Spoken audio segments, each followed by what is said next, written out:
What's up, guys?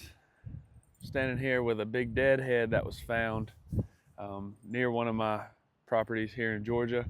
And this deer is actually Radio. He was one of my top two for this past year in 2024, and he was found dead on some neighboring property.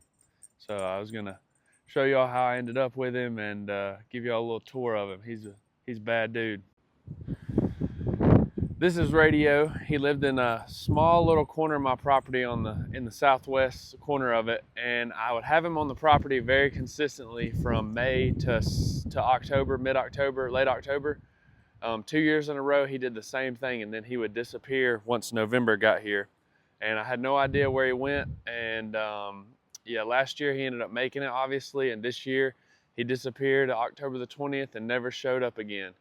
So the neighboring property to me is actually a little recreational area with some ball fields, soccer fields, that kind of thing.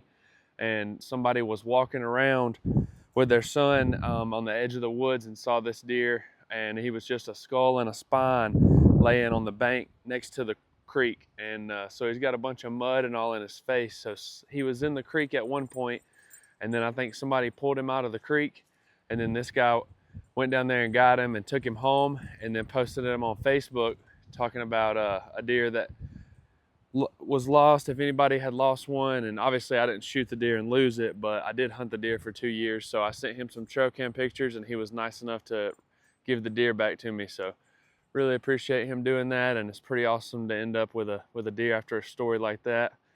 But this was the infamous Radio, and he gave me the slip for 2 years in a row. He was a super smart deer, and this past year in 2024 he actually only daylighted once. So I would have had one shot to get him this last year. But just a giant 5.5-year-old Georgia deer. It's what we chased right there.